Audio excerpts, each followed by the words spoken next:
welcome to Surfaces Reporter's Architect Designer of the Week. My name is Vartika Divedi. I'm the editor-in-chief of the magazine.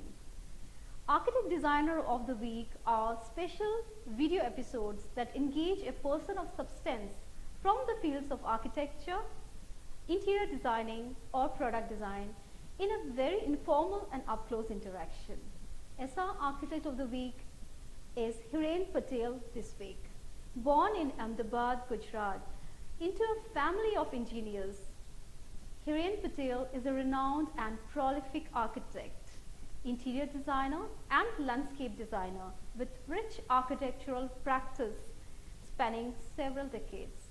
He did his Bachelor of Architecture from CEPT and began his early career with some reputed firms in Switzerland before starting his own firm, HIREN Patel Architects, in 1991.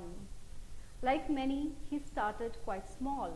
Today, his firm, HIREN Patel Architects, has grown exponentially and works on multitude of projects from residences to heritage buildings, palaces, to huge entertainment complexes, small and large retail projects, and much more. He says success to him does not mean only volume of work, but also the quality and imprint it leaves behind. It is a great pleasure for me to interact with him.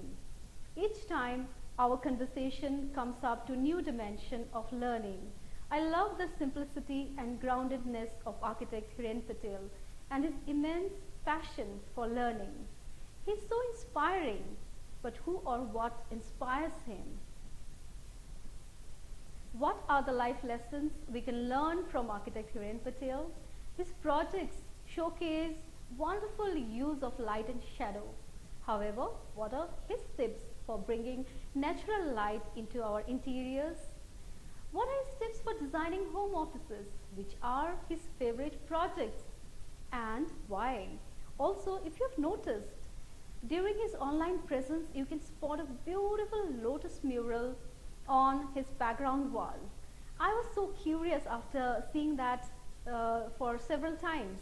So I have asked even that, and he had shared about the artist and why that mural design is so special to him and his family.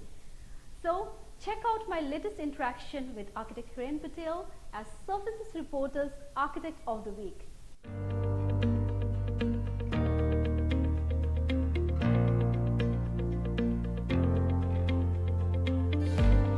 What's about your first project? The first project start from your own home. I do remember it was extension of my own house, where my two brothers are civil engineers. They are quite elder than me, and we, though as the family was growing, we had to add the first floor in our house, and I had designed that entire floor extension. That was the first project, and actually it became so nice with exposed concrete, and there was lots of learning of doing vacuum into the slab to get the air gap in between to reduce the heat and all this kind of thing. And my brothers, they could believe me in terms of my design philosophy and technology of using new experimental things.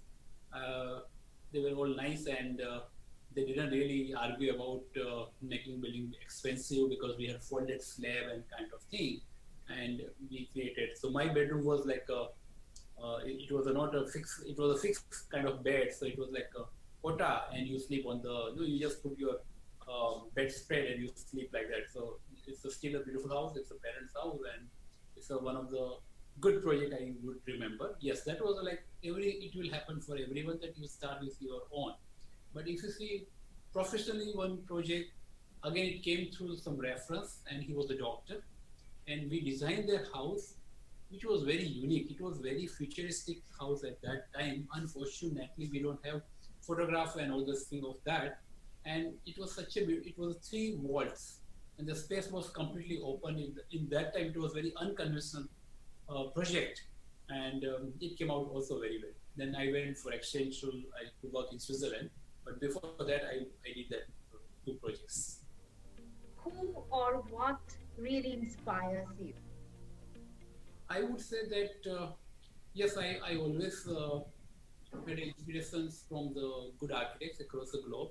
I mean, starting from our hometown where we had a lovely faculty that Leo Pereira architect, Kiran Pandya, they were excellent architects. And in those times, I mean, you hardly get some, there were hardly one magazine across the country. And no, that was Inside Outside magazine. Now, so now there are so many and so good one that time. So we used to wait for some projects come and no, we to see their work.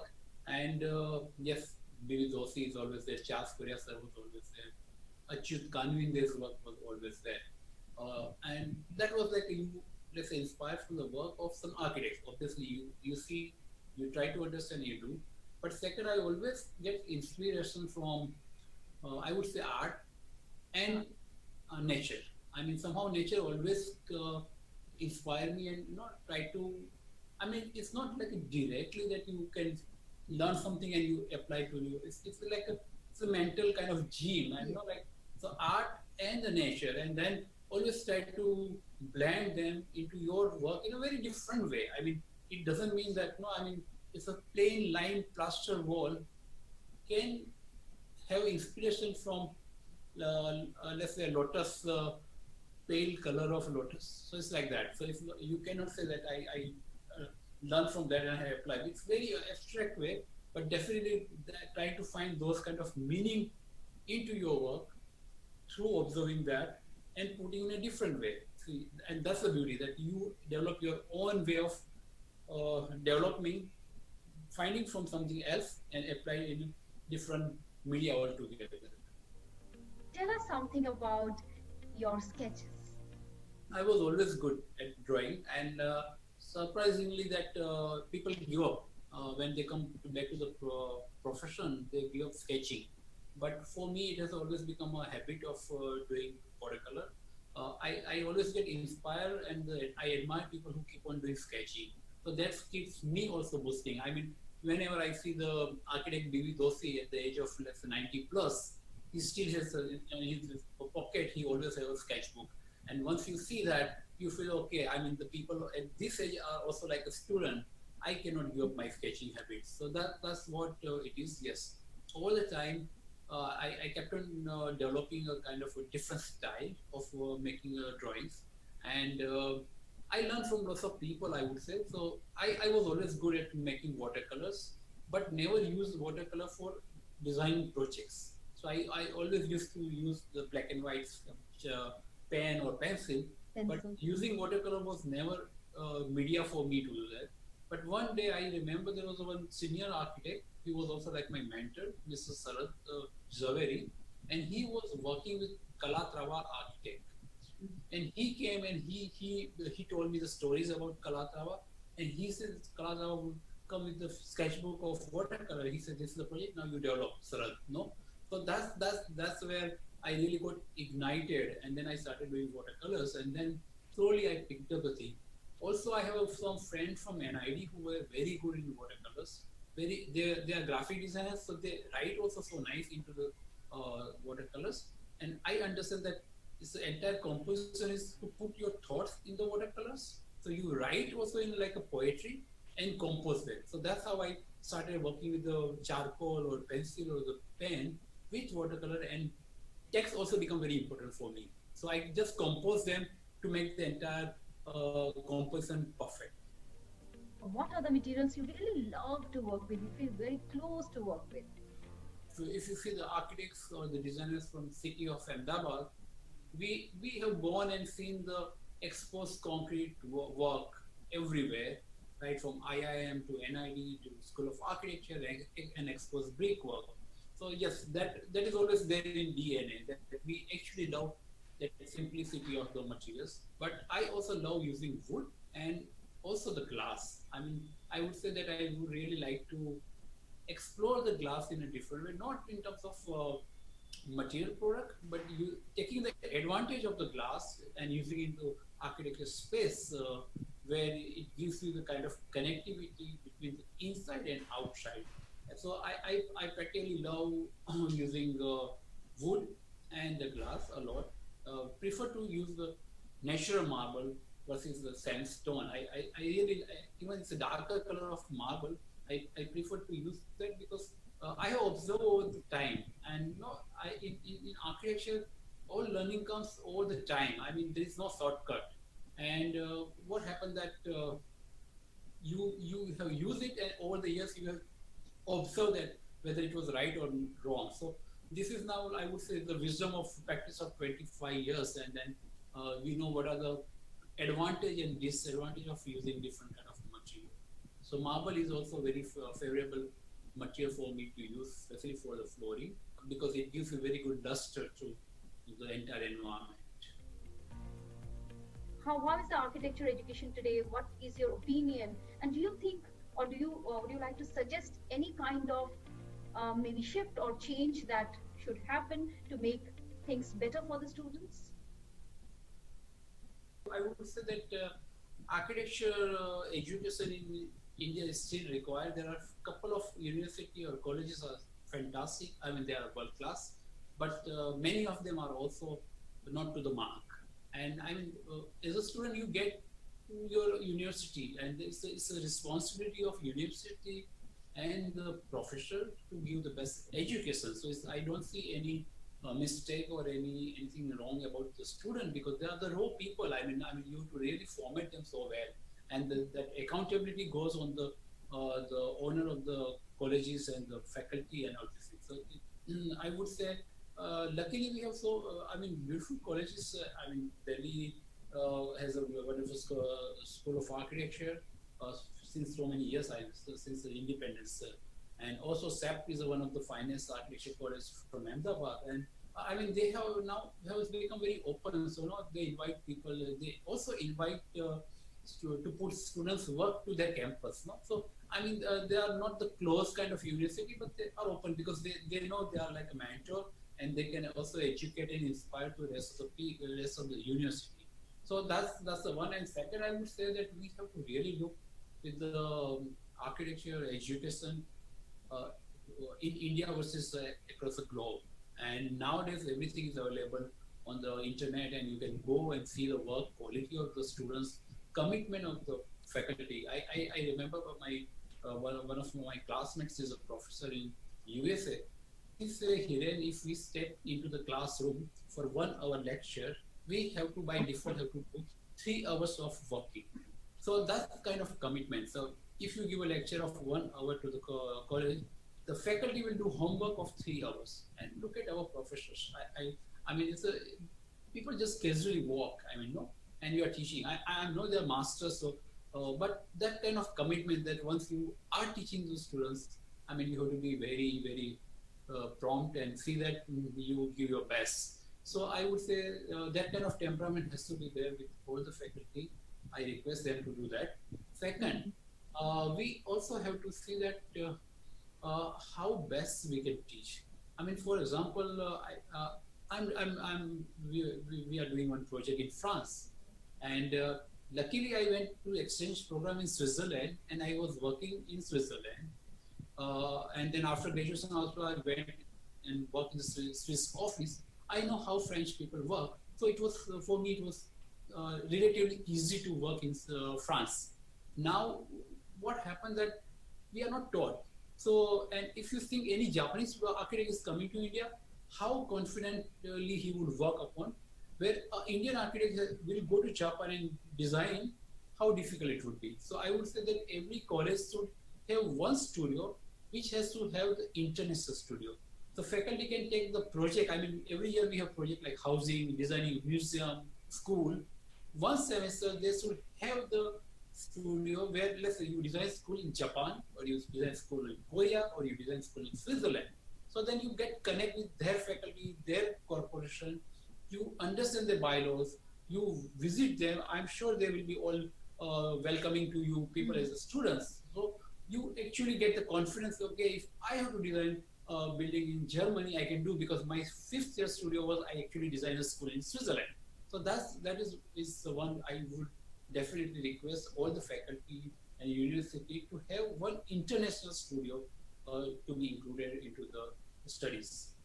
I remember I got the one project to design a mosque in Ahmedabad, right? I don't know about anything about the deep understanding of religion of Islam, And if I have to design, I have to really justify that. I have to create the space where it is very spiritual. People when go for prayer there, that will be beautiful, right? So it was a new project, and never I have never let's say design or my ritual is not that I go to the mosque every day. I'm not aware of, but I do remember that in my second year, I did studies of a Jama mosque of Ahmedabad and Jama mosque of Khamba, and that was my study. Brought me so much of learning and confidence in me. When, as a young architect, I was talking to the client, they were also wondering how can this guy would. I mean, a couple of the people were wondering about me, but I had more knowledge about the mosque because I have studied it. So it does make sense, and your education will help you at any age of you never know. So the way I mean, I study, and after let's say 20 years, I'm doing project in France. I got the confidence because my education had happened, and I have a studio in Switzerland. I was having confidence. So it's very important. Yes. What are the tips that you'd like to give to people who are wanting to design home office? See, there's a huge difference between an office at home and actually office working at the office. Most of the very few people would most of the people would have always constraint in the office about space, so you end up working in small cubicle where you don't know where is the window, and you don't know whether it's sun has rise and sun has set. You are not aware because you are with the blinds and you are working in the air conditioned environment, and you don't have any view outside. Very few people will have the wonderful view from their office, but most of the people are cramped. If the demand increase, they add more people and more people because the space are not available. And most of the offices, they are growing. So eventually they have planned for 10 people, they will fit 20 people, and today's time real estate is also difficult, not expensive, but you don't have that much advanced planning. So you end up working in very tight spaces most of the places, any field, where the same person at home has a two bedroom at least, one living room, dining, and kitchen. So he has, and the bedrooms are only used for sleeping, right? Yeah. So I say it's the best thing to use your bedroom. You don't require extra space because bedroom you use for sleeping. And second one is create a table next to your window. I mean, working at the window is just unbelievable. You are working and you are seeing the sun is moving, let's say leaf from the trees falling down. You see the flowers coming. You see the people are moving on the roads. It's just unbelievable. It keeps you connect and it brings so much of energy to you. So if you are making a home at office, make sure that you have the view, natural light coming on your place, and that brings you so much of energy. So that's one of the most important tip. And I say that don't think of making extra room. I mean, you can actually create something flexible kind of working space in the bedroom, because bedroom you only use for nights, and daytime you can use for your office. What is wrong in that? Some tips for designing a living room. The living room is, I would say, it's a hub of the house, and many places, living room and family room will be one. I mean, there are few places where you have the formal living and you have the informal living. But most of the time, I mean, you use your area, daytime area into the living room, and especially living room become very important on the Sunday because everybody is at home. So again, if you are, the living room should have lighter things because it can keep you calm. We end up doing little mistake that we think so much about the guests and people. I mean, don't think that much. I mean, how many times guests will come? I mean, once in a 15 days maximum, you are a really socialized kind of person. Otherwise, I mean, hardly you get the guests in a month. And we think so much for the guests that month, right? Just keep that living room as calm, as simple as possible, as flexible. You don't have to really worry. And you know when your guests are coming, you can rearrange that, no? So use your living room like casual room rather than very formal, because that formal will make you kind of, discomfort will come. So make it, and I would say, don't worry, use light color, white color. They give so much of openness to the things, and they really don't get dirty. It's very easy to maintain. Our kids are also, they understand so well. If you have white fabric, I remember my son used to jump from here and there. Still that fabric we change after 10 years, no? So in India, we maintain things so well, actually. actually we are so conscious about our furniture and everything. So take a risk of going with a lighter color, but it will open up your living room so wonderfully. And keep it simple. When guests come, arrange them for those hours. Again, come back to the normal way of using, where you can lie down on your sofa. You don't have to make the royal sofa where your the guests will impress, but you are discomfortable using it every day. What are the tips for bringing in natural light to projects to Right. speed this?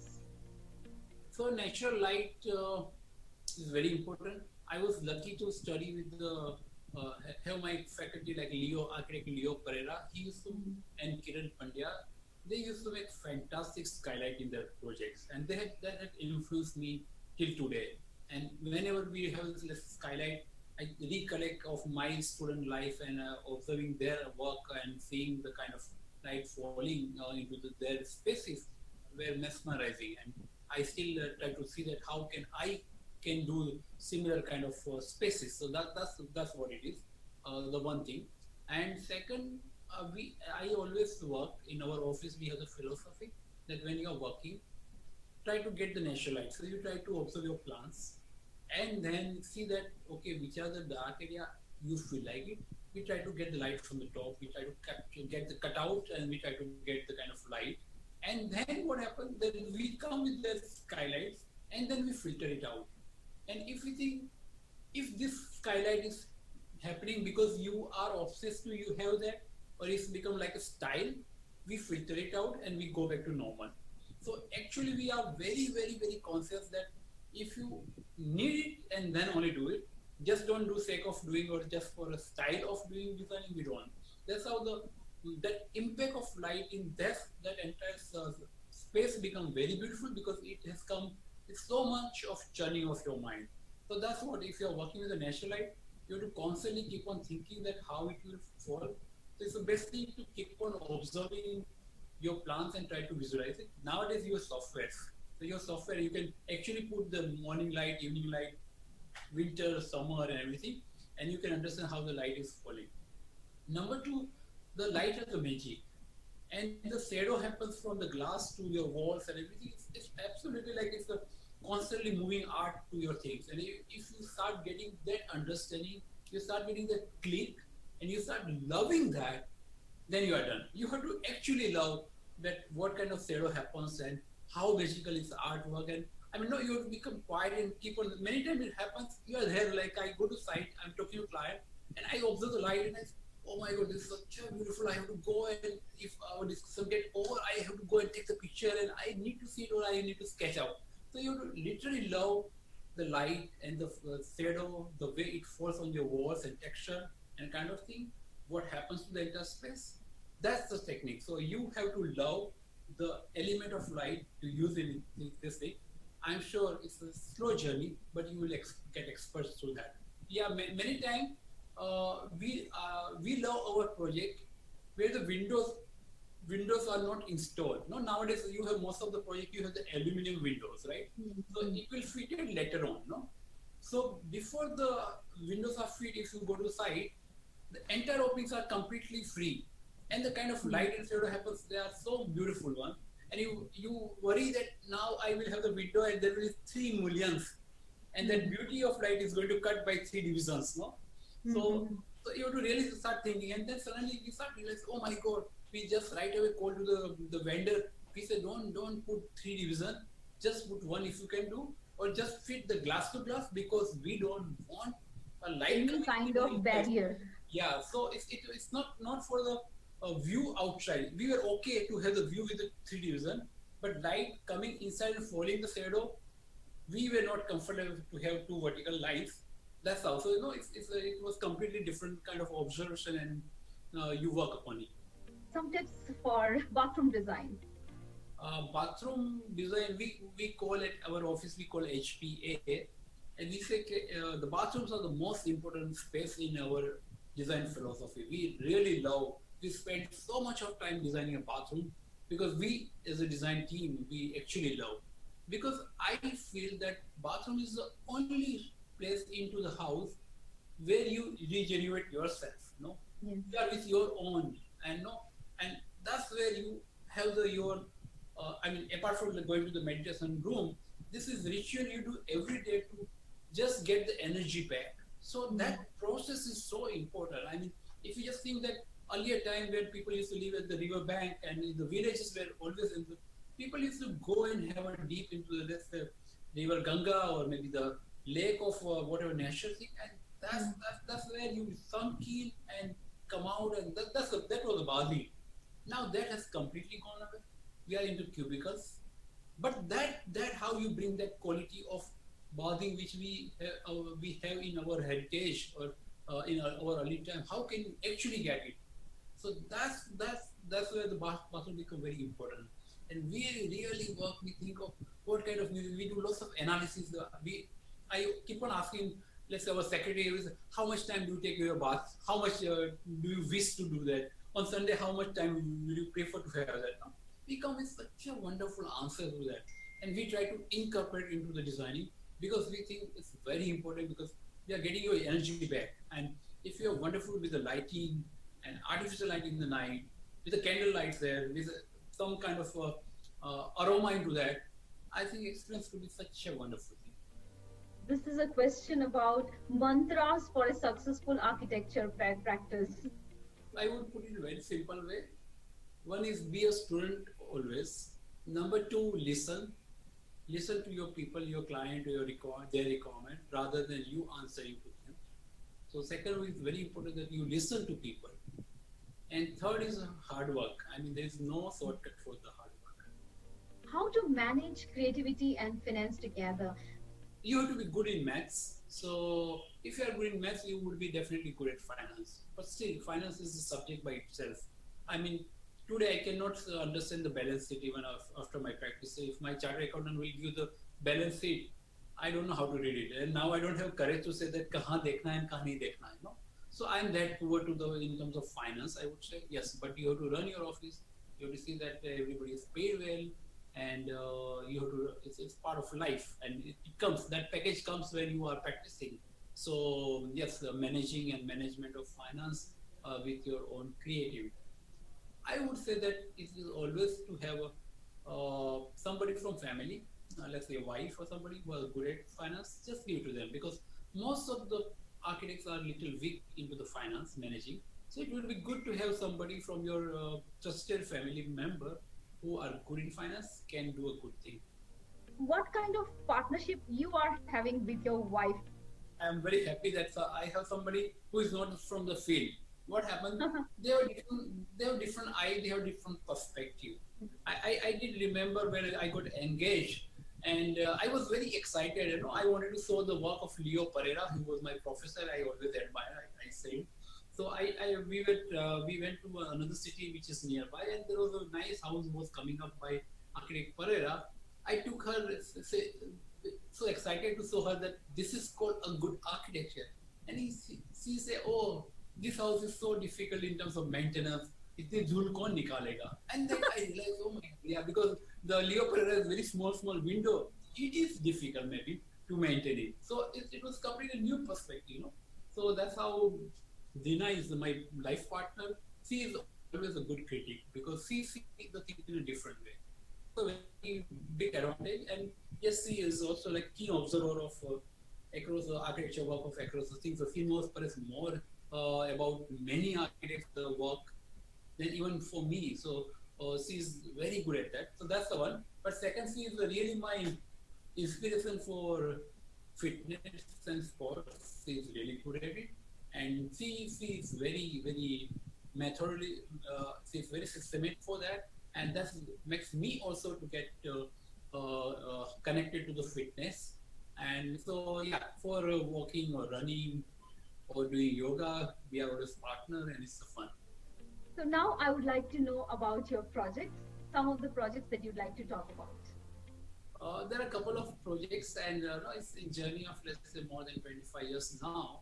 I mean, there is kind of, I mean, yes, it's, all your projects are very important, and you have it's small or big, you always love and you learn from that. There are a couple of projects which are you remember, and sometimes they are near to your heart. So one is this project we did in called Ram Rahim Tekra. It's a community center for the children, and it was in a, like a slums daving we can call, where the end of the community there was a one dargah was there, and there was a Ram temple was there, and this space was like was given for us to do for some kind of center where the community kids can come and learn and study because they don't study much. So idea was that if they get inspired to study, they will continue studying, or when they are going to school, this center will help them to study so they can do well and they don't give up their study halfway. So we design, and when it comes to us, I say that children, they don't know poverty. It is you tell them that you are poor. Children, they don't know. So I was very clear that when we design, we would design a world-class building, whether it permits us in terms of our budget for the project, because most of such projects are done with the charity money. So you are very accountable. No? You have to really think of using every money because it's so important. But we say that if we design, we'll try to design something like world-class, and that's how it's exposed brick and exposed brick building, which come out wonderfully. And why we use the exposed brick? Because we thought if we do that, the contractor has to do a good workmanship. That was the only idea. It's a simple logic that he cannot cheat us. He has to really do a good workmanship. That's how we did it. And it has now become almost like a full-fledged school now. And it's wonderful to see, and seeing the children using their space. And so that's the one project which is near to heart, I would say, definitely. There are a couple of real estate projects are very near to me, because though every time I say that, okay, we are designing very high-end houses, very beautiful houses. We think of every small niche of the client's requirements, thinking about their 50 pair of shoes, how nicely we'll put, no? And kind of thing. I always tell myself that we inspire, I particularly inspire, I say we are in service line, and I should not have any ego of an architect. So if my client says I have to manage my 100 pairs of shoes, I'm absolutely fine. No, I will really work with so much of passion that, because I'm serving her. No, I mean, I have to really think of that, and I would see that her former wear has to put in such a way. It has to become very simple when she wants to go for, let's say, party or some marriage ceremony. She should be able to find her dresses with her, let's say, the sandals. As a designer, I have to put in such a way that she can make a perfect combination. So, I mean, going in that much of minute detail from bottom of your heart, I think when we work for the real estate project, I feel that how can we get same quality for the end users whom you don't know at all, because you're working for builder, you don't know who is going to come and stay in those flats. So I always love working on real estate project actually, because it gives you so much of challenge and demand, because we have to work with so many parameters and finance, but at the end it gives you so much happy feeling, because you are doing for 500 flat or 200 flats, and if you do one small good thing, it will multiply with the 200 flats. So then you get a lot more satisfaction than the, I would say, private houses. So there is a project Frenchy Kani, where we did such a wonderful communities and areas below. People love that place, and it was all like a bonus for them, because they never expected this. They wanted a typical apartment with their need, but kind of the atmosphere we created at the ground floor, they love. And no, till today it's almost now 10 years plus, but people love the space, they love the garden, kind of small outdoor spaces has been used so well. So that's the project also is very near to us. There is one office city. It's we call it Amoeba, and there is the use of glass. And it was like, it came that how can you design an office which is in garden? How can you create space which is we are virtually in garden? And we thought at the home we have veranda or balcony, but in offices you don't have. So we thought, let's create the office which has lots of semi-open spaces where actually people can come out from their room and sit in the veranda and work. What is wrong? If they have laptop, they can do it. If they have conference discussion, they can sit in veranda. Why they have to go in the air-conditioned cubicle and conference room? So we design with that, and we have completely glass. It's all glass all around. So you are virtually, there are no walls, and you see everything connected, transparent, and you see the whole surroundings are full of garden. and it has come out very beautiful. And we also learn that whoever comes and visit that place, they end up staying more than half an hour extra, because the visitors also love this, the vibe of that place is so much that they don't go away. They think I will come for 15 minutes of meeting, and they end up staying for 1 hour. And I think creativity and the kind of output of working has become even better. So we started thinking that this philosophy has to continue for our other architecture working spaces. So it's like free form of, because we thought how to minimize the architecture. I mean, it's not like we are going beyond now. No? I mean, you have been doing less a good architecture or so-called good architecture. Now you just even go beyond that. The architecture is no more. I mean, it's like an art has to become artless.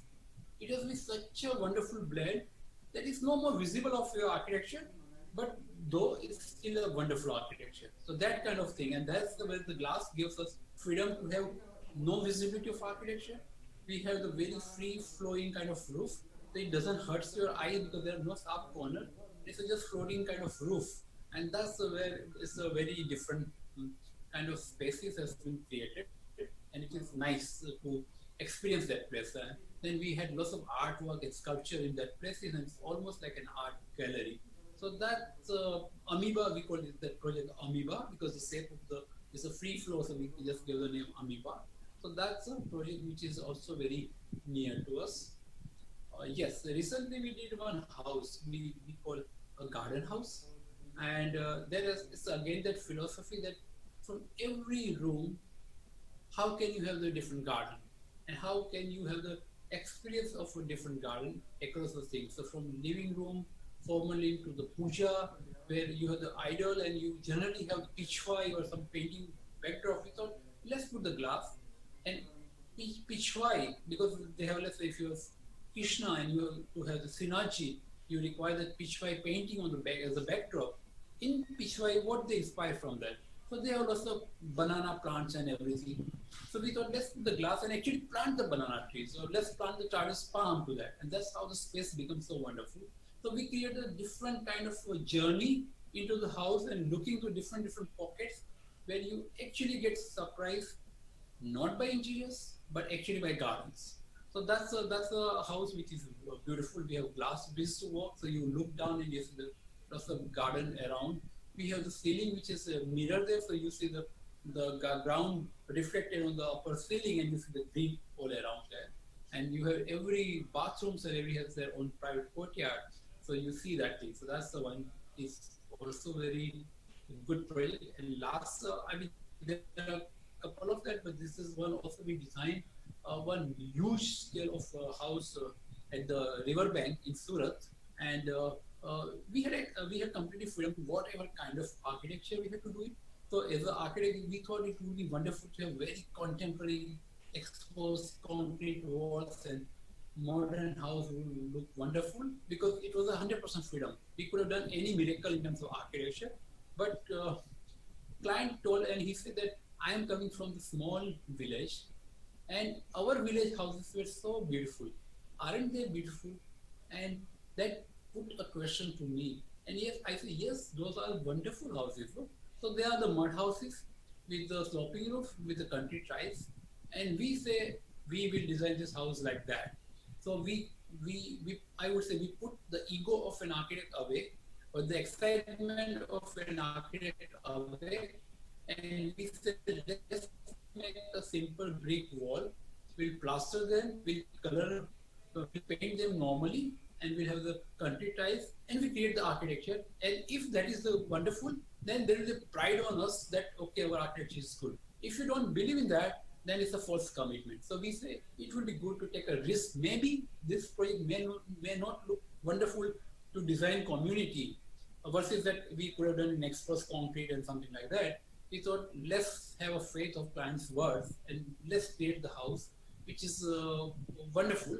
And then we thought it will be around the garden and greenery, and that has come out wonderful. It was shortlisted for the World Architecture Festival as well, and we had a jury. I mean, we didn't got selected, but yes, I mean, out of 10 they will select the one. But across the things. I mean, it has gone reached to the selection of the first 10 is also a credit. I would say it was also a learning, and people love the project. So I would say that is also a project which has a relation. Yes, again there was a learning. I know we call it we call it, it's like a resort.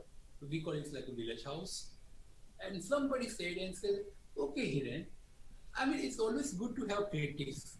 I always say that in today's time, we have Facebook, we have Instagram, where we always clap, but we never criticize. So we are in somehow, we critic is very important.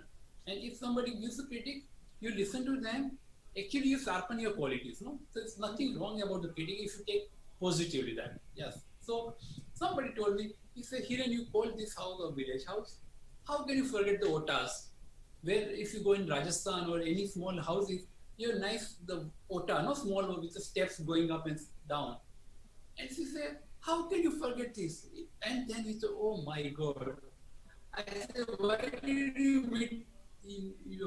not you meet me 3 years ago? If you had told me when I was designing this house, that what I would have kept into that, because I can now imagine the little kind of ups and downs what we see in the narrow street of Jaisalmer or something. If we would have brought that character to the house, would have been even one step ahead of that. Yeah. So there is always constant learning. So somebody criticizes you, makes you more sharper. So I know now one small error has been left, perhaps people don't notice, but now I notice because that would have made that result even better, no?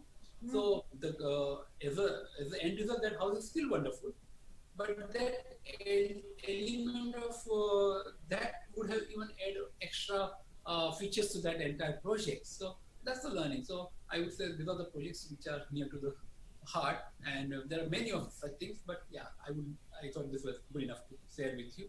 What kind of materials did you choose for that? Because I'm sure materials played a very important role in sort of bringing in that kind of village sort of the look. Yeah, so we choose the material palette which is very similar to the village houses. So we have that country tiles, and nowadays no manufacturing companies make such tiles. So we actually got the one which is from the village, and we got the extra mold. We went to the Morbi, we found some factory, they were willing to create those kind of shape, and they created another mold for that, and that's how we got those tiles. So that was the one which was wonderful. Yes, we were very clear about the not having the windows which is aluminum. Even the people would ask for that, but we said, no, this house has to have the wooden doors and windows, which goes very well with the things. And yes, definitely natural materials as a material palette. So we have dark marble, which is almost black marble, which comes from, it comes from Palanpur. It's a place in in Gujarat. From Palanpur, you go towards the Mount Abu. So there are a couple of mines start from Palanpur till Abu. So they call Abu Black, or they call Palanpur Black. It's a nice, wonderful marble, which is people hardly use it.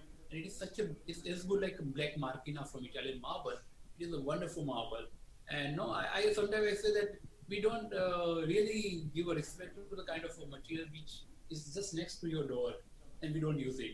So we use that, and I mean it is such a wonderful thing when the way we use it, and people saw that marble has become 100 rupees extra now. I mean, the vendors, they realize that they have such a wonderful marble, and we use it, and the result was so good. I mean, when we use it, was costing hardly 35 rupees a square feet. Now you get almost like 120 rupees a square feet, almost going up like Italian marble. We are very happy. I mean, no, because people realize the value of that material, and it is a wonderful marble. Yes. The lotus art behind you, what is the story behind it? Yeah, it has been casted in concrete. So before this house, this is like a house at the ground floor, and before this house we used to live in penthouse. And there was one artist I admire a lot with him, and he was elder person, so we used to call him Sarad Kaka. He was the faculty of fine arts, and he used to make very nice still life. And I used to go and sit with him, chat with him. So I said, Sarad, uncle, I'm making my own penthouse, and I really want one wall in concrete, and I want a mural from done by you. So he was an old man. So he said, okay, I will sketch it out and you cast them into these things. So he had drawn that beautiful three lotus bird. And that time it was me, my wife, and my daughter was there. So we were three people, no? So there are three lotus birds representing that, no? So that we stayed in that house for, I would say, 10 years, and then we moved to this new place. And again, we wanted to have we actually regret that living that penthouse was that wall. We really wanted to bring that wall back, but it was in concrete, no? So we said that in this house, we have to again create another concrete wall, and we have to have the mural from the Sarad uncle again. So we went to Professor Sarad Patel, and we said, sir, we want one more of these things because we are moving to a new house. And then he said that you were like a small kind of thing, so you were just opening your things, and now you are like, no, you are doing well, or you are. It was his blessings that you should be signed more kind of thing. So the all now I'm trying to draw is the lotus are they are opening up. So earlier it was like only buds, but now if you see they are all has opened up, and then And still the there are life is still more. going. Numbers are Yeah, also there are more. So increasing. yeah, numbers. So that's how he thought. And you small family, but now you are working more or whatever. So that's how he just created this, and that we casted it again and got this wonderful work by him. Your message about Surfaces Reporter magazine. Yeah, you are wonderful guys. You inspire us. You inspire me a lot. Then I would inspire to you. The kind of dynamism you have. I always discuss, and you said that you met Hadid, and that you wanted, and you really wanted to work. There are less kind of awareness about the women architects practice in India, and you actually work so much, and you brought all awards and everything, and wonderful. So you guys are doing wonderful thing. I would say stay blessed and keep doing such a wonderful thing. Yes, have a wonderful a Thank team of you. people which you already have, and keep because these are all like a permanent archive. No, whatever you have been doing, that will become so valuable. You never know about. No, Hmm. this is like something wonderful documentation. And in India, we are very poor in documenting the things. So Yes. this is the people who like you can actually help us well. No, today's our interview. Maybe if you just think after 25 years or let's say after 50 years, somebody wants to understand about they have archives. No, so the archives are very important. And so the kind of work you have been doing, especially now in digital, it will help you to store for a generation coming to the next.